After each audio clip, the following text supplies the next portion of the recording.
purihin natin ang Panginoon dahil ang Diyos ang siyang may-ari ng ating buhay.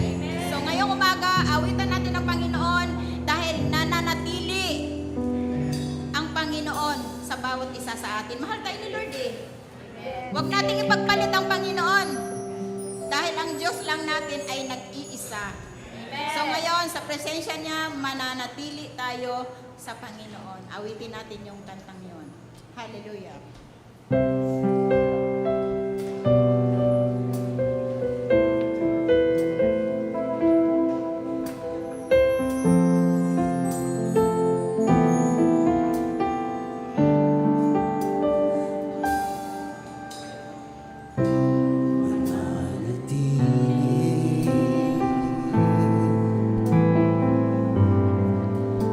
Sa'yo ako'y ibabalik muli.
kami, Lord, sa lugar na ito upang purihin ka, sambahin ka, Panginoon. Nagpapasalamat kami, Panginoon. Ginising mo kami ngayong umagang ito, nabuhay kami, Panginoon. Narito po kami, Lord, upang awitan ka, Panginoon. Salamat sa pagpatuloy mong pag-iingat, Panginoon, sa bawat isa sa amin, Lord God.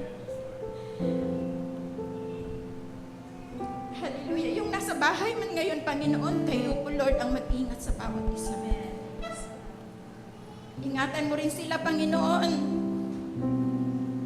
Kagaya rin namin, Lord God, kung paano mo kami iningatan ngayon, Lord God, ingatan mo rin sila, Panginoon. Lord God, pangunahan mo, Panginoon, yung aming gawain ngayong umagang ito, Lord God, na kayo, Panginoon, ang tatayo dito sa harap, Lord God, na kayo lamang, Lord, ang makita, Panginoon. Thank you so much, Panginoon. Tulungan mo, Lord, ang bawat isa, Panginoon. Tunay nga, Lord, na napakabuti mo, Panginoon, sa bawat isa, Lord Jesus. Lord God, mananatili kami sa inyo, Panginoon, kahit ano pa pong mangyayari, Lord God. Mananatili kami sa iyo, Panginoon, dahil sa iyo kami sumasamba, Panginoon. Kayo ang aming totoong Diyos na buhay, Panginoon. Salamat, Lord. Salamat, Lord, sa proteksyon na ito, Panginoon. Napakabuti mo, Lord God. Maraming salamat sa inyo. Ito pong aming dalangin, Lord, na may pagsamba. In Jesus' name we pray. Amen. Amen.